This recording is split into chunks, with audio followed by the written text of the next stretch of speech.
Let me just give you a brief introduction about who I am. My name is Madhavi Nair. I head the talent management function at CSS Corp in Chennai. And I'm not going to talk much about CSS Corp, but we're a technology support company, and we provide this support to countries across the globe, particularly 6 countries at the moment, right? So I am here today to share my opinions on gender sensitivity and inclusivity. So I've taken all the experience I've had working overseas as well as in India, and I've put together this little talk for you, okay? And I hope you will ask me questions or stop me in the middle so we can have it a bit more interactive. Right, so I just first thought, if I flash that on the screen, you could have a good idea of what it seems like. You know, what does gender inequality mean? So you can have a look at that and see. Moving on to the next slide. So, in this day and age of globalization, I don't think we should only be talking about gender sensitivity. I think a global workforce today, or a global workplace today, is multi-generational, multicultural, multi-gender, and multi-ability, right? So which means it's more important now than ever to be inclusive in the way we create our culture, our policies, our conversations, and how we select our people, right? So that's all coming to the forefront now because gender has become such a big topic of conversation, right? And it's not just about men and women. Let me stand corrected here. It goes much beyond that. It includes the transgender community, it includes the LGBT community, and differently abled individuals. So, instead of only referring to gender sensitivity, I'd rather say we need to be gender neutral and inclusive, right? How many times, actually, I was talking to one of my female colleagues here, and I noticed that there were so many times during so many of the talks that people refer to men and women. Right? So, I mean, those are things that stand out for me today. It's about them. It's they. It's not him or her. So let's then discuss what inclusion means in all of this. What is inclusive? Inclusive is just, bringing people into your fold. So you're bringing them into your fold and you're giving them knowledge so that they can reach some sort of goal. That's the reason why you're bringing them into your fold. So obviously, now let's translate it back to educators. What do educators do? They bring the students into their fold, impart some form of knowledge, and then they, meet a goal or get the students to meet a goal.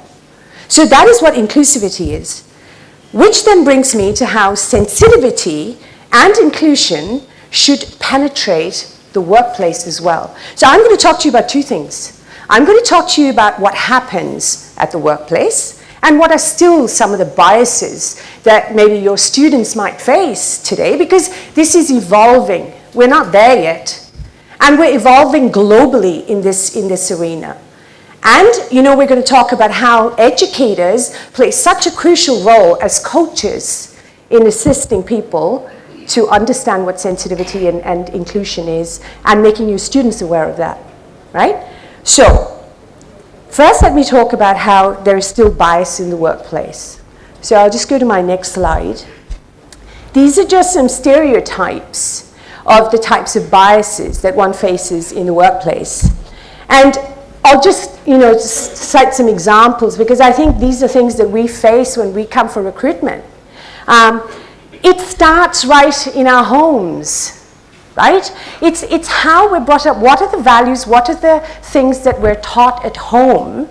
And then that kind of translates into our schooling, and then that translates into university, and then so on and so forth, and then bang, here you go, you come to work and you've already got it. And guess what?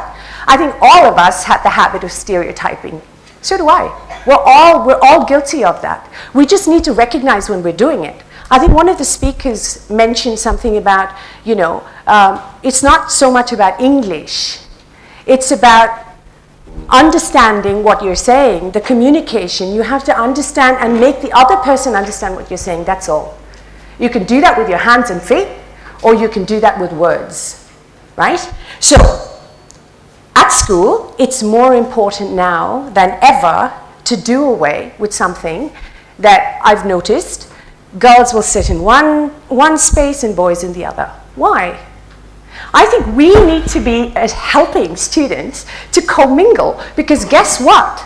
They're going to come and join work, and they're going to be part of a project, and they're going to be mixing with boys and girls and other genders, right? And that has to be natural. It shouldn't be something that is embarrassing, or no, it shouldn't. It should just be something normal, completely normal. So it starts there. There are no special cabs to drop girls home at night. I didn't get a special cab when I worked till 4 o'clock in the morning. No, I went home just like any other boy, or any other person did who was working with me. And there's another thing that stands out a lot when we come for recruitment, and it is that parents are scared for some reason of letting their children work in shifts. Okay, now I'm going to say girl children work in shifts, and they, are very afraid of the BPO industry. And why is that? Because obviously it's a parental fear, it's that paternal, maternal instinct, but there's also something else. It's the notion that they've gathered through the reputation that has just spread like wildfire. That, shift work, it's very dangerous. Companies, God knows what happens over there. It's not true. And that is where an organization plays such a critical role in making sure that we do our bit in making it a safe working environment, right? So, we make sure that there are policies in place. We, make sure that there is a person to go to. We make sure that there is an internal grievance matrix. We make sure of all of that. But we need to, as educators, that's your role, help these parents and these students say, you know what, I am going to go and pick up this job because it is going to take me miles ahead in my career, whether it's a girl or as a boy or as any other gender, right? So I think that's the role that educators play in this. So so we need to just basically encourage people to go beyond what they're doing now, beyond their stereotypical thoughts, and recognize the contribution that each individual makes to a workplace or to a relationship, period. Now, I've got some sort of stereotypes up there. I'm just going to talk to you about some real life cases that have occurred. For unequal pay, which is a big no-no, right? There was a famous company in the United States that had a complaint of gender bias with regards to unequal pay and promotions lodged by not one, but several of the female employees, because they felt they had been systematically underpromoted and underpaid.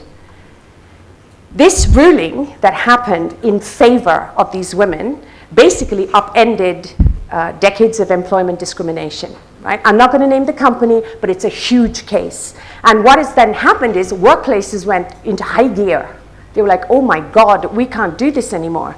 We have to be very careful. So we need to make sure that we cannot discriminate based on pay. Then we come to interview questions. That's experience that I have had personally, which has been frightfully frightening for me. Sitting in an interview, and I had the hiring manager ask this young lady, so, are you married? Are you planning to have children? And I looked at him and I said, how does that matter in the skills or the capability for the job? That doesn't matter at all, right?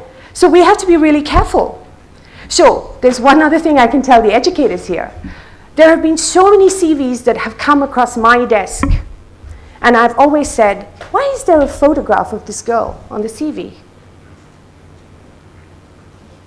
Why do I need to see what somebody looks like? I don't need to know their date of birth. I don't need to know what they look like. That has got nothing to do with the job that they're going to be doing. So that's my opinion. And I think there are a lot of people who work, with me who feel the same way. It's about the skill that the person brings, right? So, another small example of a very well-known Ivy League college that did a research study, which was very interesting. They rated 2 applicants for a police chief position, right? One of the candidates had better qualifications and the other had better experience. There were no names attached to both applications, right? And the participants were asked to rate who they would choose. So they went ahead and chose the person with the better education. And then they decided to put the names to the CVs. And guess what happened? They chose the male applicant, and the male applicant had less education than the female. So you know what? I mean, stereotypes basically swayed the very criteria that they had deemed important at the start, right? So it's prevalent everywhere. Now, glass ceiling. This is a word that's used constantly all the time. What is glass ceiling?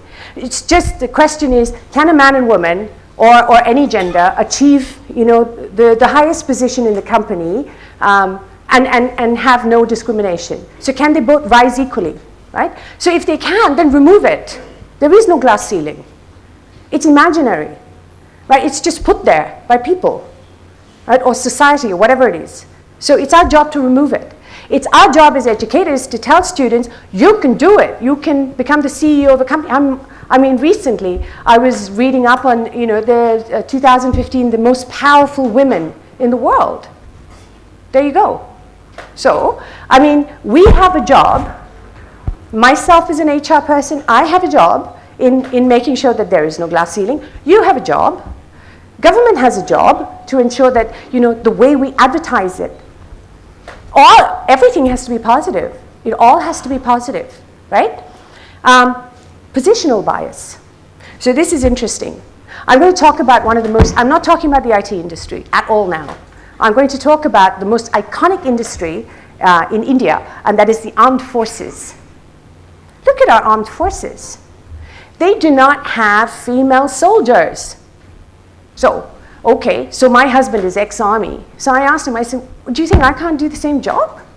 Do you think I can't go to a front line? So what are you trying to say? Are you trying to say that I am not resilient enough? So he doesn't agree, obviously, but it's a fact.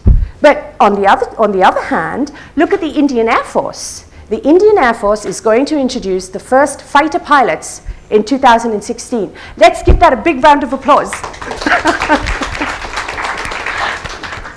I think what's happening in the world is we are changing. This is a very slow but sure change. And you know what? We are dealing with millennia. We are dealing with people, like everybody said before, they are so much smarter than you and I. They are so much more capable. They are so much more switched on. They are so much more, we say, I can multitask. My God, I can't multitask like them. They're so much smarter. So what we need to do is to nurture them, and we need to make sure that we are the ones that, show them that there is no such boundary. You can do what you want to, whatever gender you are, even if you're differently abled, so what? You have a skill and a capability, that's it, right?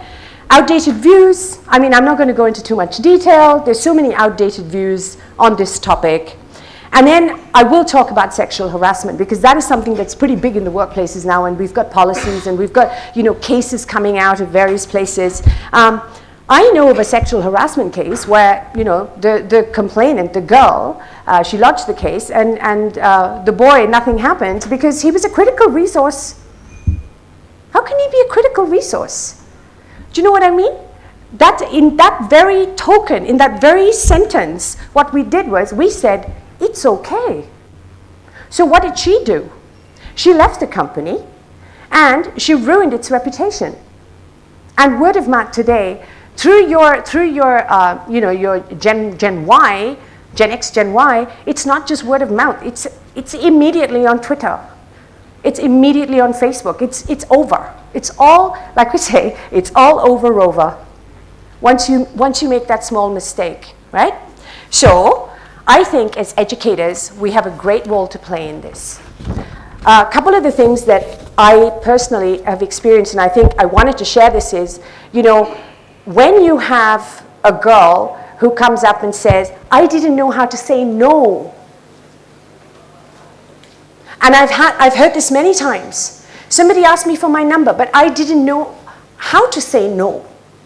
I think this is where we play a role, don't we? Do you agree with me?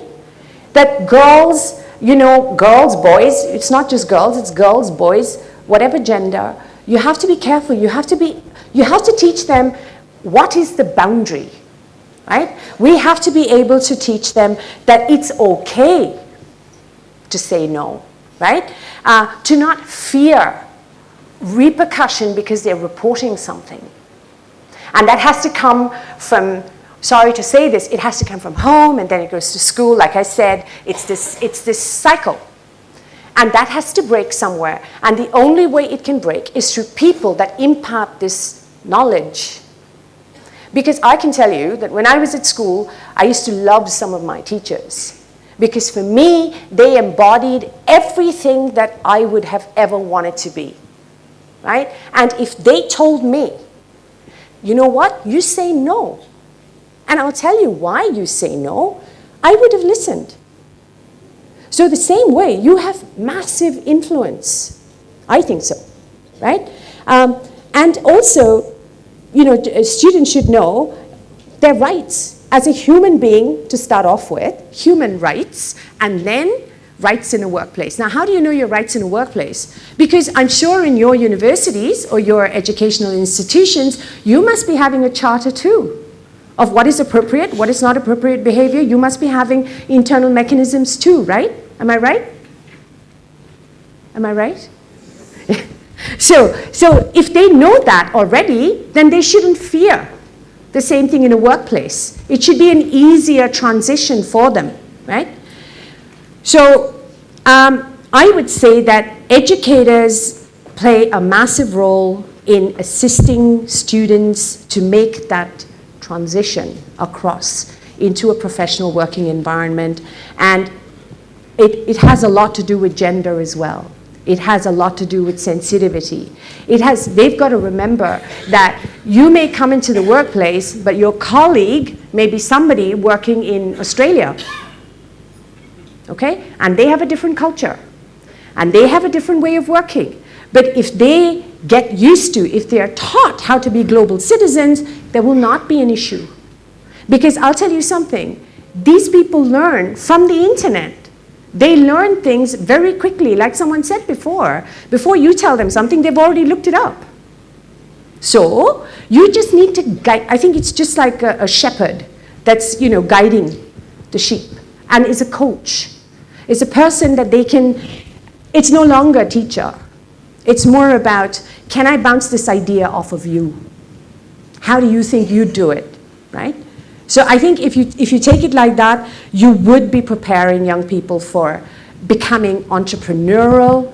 They have to be able to take risk. They have to be confident. They have to, like I said, confidence means all about this no, and all of that means that they understand who they are and they're confident in themselves, their abilities and their skills, right?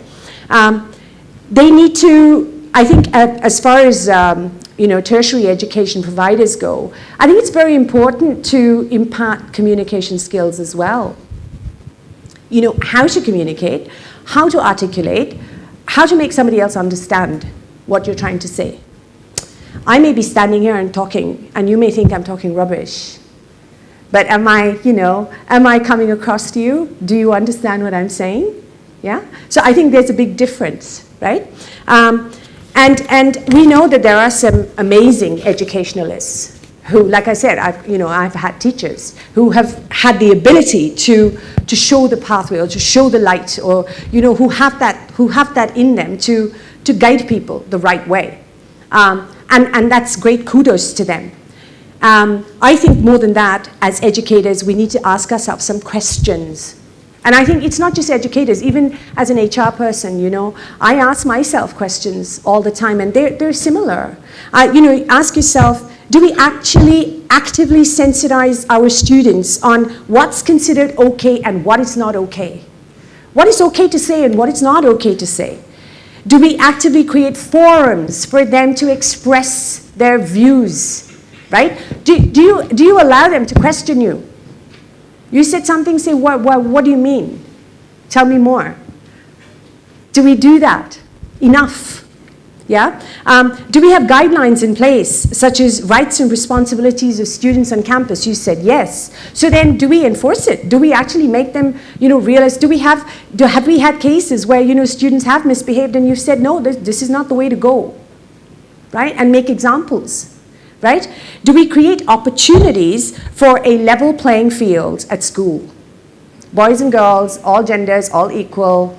Do we really do that? Do we do that? Okay, do we encourage all students to be the best at what they, okay, so here, I'm going to throw something out because I know this is it's IT and blah, blah, blah, but I don't come fully from an IT background, and I'm saying that what if a student is brilliant at, I don't know, art, right, and they're studying engineering? What do you do? What would you do? I mean, we just heard the head of TCSA, he looks to hire people that are creative, right? It's so interesting. So what would happen? It would be like a dilemma, right? Where if you had a student studying engineering and you go, my goodness, but this person also is brilliant at writing or art or something like that, or something left brain. So what would you do, right? You would have to guide them in the right direction. So the employees of Studio and spoken and said, yes, we do want to have people that are creative. So let's make use of it, right? I'm not going to take too much longer. I just wanted to go through very quickly, right, at what happens at CSS, and I'm not going to take very long in this. One of our core values is respect and creating a multicultural workforce. So how do we do that? We are an equal employment opportunity employer. We have an anti-sexual harassment policy. We do training and skill development. So you may get your students to learn at school, at university, and come to us, but we give them further training, right? So we make them more confident about their skill, yeah? So I'm not going to take very long. I'm sorry. I think I'm running out of time. But basically, I think what we provide is what every employer provides, right? We all provide this to students that are coming from remote places, right? So all I'm going to say is that inclusivity and gender is a topic that is here to stay, and it's not going away anytime soon. It's actually going to come more and more and more into the forefront. We are going to be, we will have to be accommodating people from various backgrounds, right? They'll come from various backgrounds, various diversities, various differences, and how do we then, as educators, make sure that we embrace this diversity and get these students clued up on what the world of work is like, because the world of work is also extremely diverse. So you have a huge role to play. Maybe we need to have sensitization for teachers too, for academia too. I mean, do we have sensitization programs? I don't know. This is an answer that I'm going to, ask you. And I think it's really critical. Am I right? I mean, I know of certain universities overseas that do. You have to. So I'm just going to leave you with this thought. You will need to start your sensitization much before the student is ready to graduate, and the student needs to develop life skills that will make them extremely attractive and very hireable talent, because we will hire them. Right? We've got no issues in hiring people. We don't have any gender bias or anything of the sort. Right? So thank you very much for your time. No, I think you'll need a mic. Can you give her a mic? Yeah, my question is that, let's say, I'm talking about a real life scenario. You have a business head who's actually telling you that, for the particular project or, an account he wants to hire for, he definitely doesn't want to look at women, at least not in the ratio that, we think is gender equality. So what do you do? So are you an HR activist then? I am. Okay. Okay, I don't want to, I'm saying this out in the open. I am. So, I mean, for example, I think you have to do what is right. right? I know that sometimes business decisions, they say, oh, this is going to be a very difficult business decision and it's going to affect our, how is it going to affect your revenue?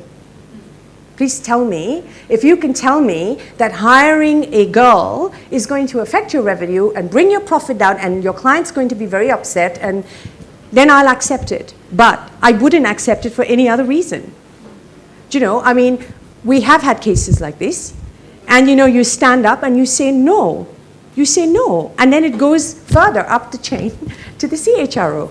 Do you know? And he'll turn around and say, well, you know, we've got a diversity and inclusion person, and they have decided that you can't discriminate because of that. Well, I think it's about standing your ground. You don't make friends. I don't have a lot of friends, but that's fine with me, you know. So I don't know. Sure. So when you were talking about harassment, Yes. so many times. Yes. I receive cases where a woman comes and puts a case on an employee harassed. Yes. So when we go and actually do a analysis and investigation, we find it's more like, okay, it was going good till yesterday. Last night we broke up, and now today is the case in front of the panel. So this is where, I mean, I'm not trying to say that I have dealt with a lot of such cases, but I have dealt with something similar. Basically what happens is, a lot of these kids don't realize, these are kids that are graduates, okay? These are fresh graduates who are coming in with no clue, who've got no clue, right? So then I ask, so when you did your training, I'm questioning the HR team, saying, when you did your training, what did you explain to the person about what is the meaning of harassment? Right? I've recently had a case like this, and I had to tell that girl, I'm sorry, but it's not harassment. Yeah. Right? And you tell the girl, you explain it to the girl, and I had to make this girl write an apology letter, which I think is a fair point, because it was somebody else who could have had his entire character vilified. I think that's a good approach. Yeah? And also, when you're inducting them, what sort of training are you, what do they understand by harassment? So we have to be careful, because sometimes, we'll give training right at the start and then it's over. And then 6 months or 7 months later, the person's forgotten. So how often do we do it? How often do we remind them? I think these things, it's all part of education and experience. Okay.